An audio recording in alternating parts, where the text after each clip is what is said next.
For Lab 5, the Human Projectile Lab, I analyzed a video of myself performing the standing broad jump. For this jump, I traveled a horizontal distance of about 1.83 meters, and the total time it took me to perform this was 0.58 seconds.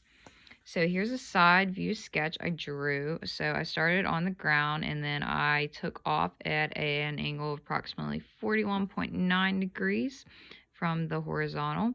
And the center of my mass traveled all the way up this parabolic path to this max height, and then I began to come back down to the ground, coming in at the same angle I took off with.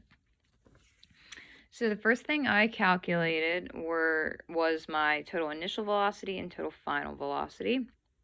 So I started by listing my knowns in the x and y directions, and to make calculations simpler, I split the y direction up into two halves. The first half is what I know from when I took off up to my max height, and then the second half is my values from when I fell from my max height back to the ground. So I started by calculating my velocity in the x direction using the kinematics equations. I found that my initial was 3.16 meters per second, and this was also my final as there's no acceleration in the x direction. Then I calculated my vertical velocity, and I just did this using another kinematics equation. And one important note, I split the time in half since I was only analyzing half of the jump. So I used that here. And I got my final velocity to be negative 2.8 meters per second. Again, negative because I was coming down. And then I just used the Pythagorean theorem to find my my initial total velocity, and I found that to be 4.25 meters per second. And then using symmetry, I calculated it again just to be sure, but you can use the symmetry of the projectile motion, and I found that the total final velocity would be the same magnitude, and then just because I'm coming down, it would be negative 4.25 meters per second. Then I calculated my launch and landing angles, and I just used the trig equations. I used the tangent of theta was equal to the opposite over the adjacent because I'm analyzing. I knew the opposite and adjacent values, so I just plugged those in and found my initial velocity launch angle to be 41.9 degrees counterclockwise from the x-axis, so this way. And then again, using symmetry, I knew that my landing angle would be the same, but I also calculated it, and it was also 41.9 degrees. I next drew 3 free body diagrams for each period of motion. So this first part was the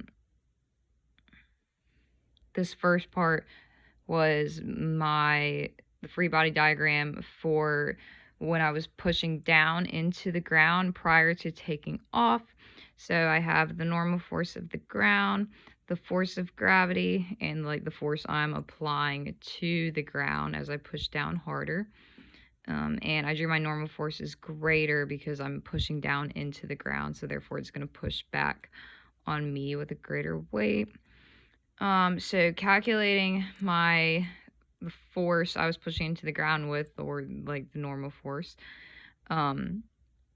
I've used Newton's second equation. Well, first I found what my acceleration would be and found it to be 17 meters per second squared, and then I used Newton's second law and plugged in my weight, which I calculated to be about 52.3 kilograms.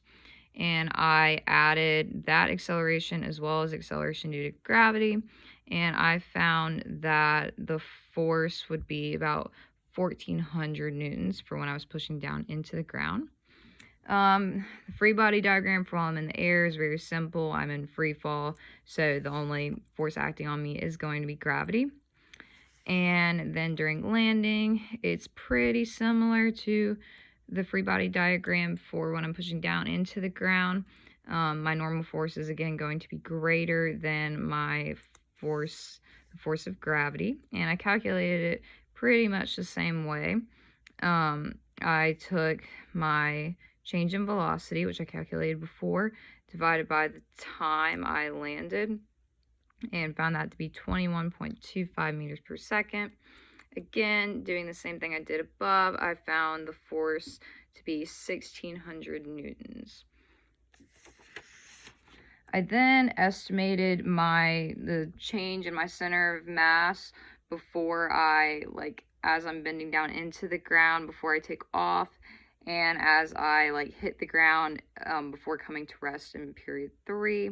The first period, I think I moved about 10 inches or 0.21 meters, and then for period 3, my landing, my center of mass moved about 6 inches or 0.13 meters. Finally, I calculated the ratio of my, so my apparent weight whenever I landed to my weight I experience every day just due to gravity standing there.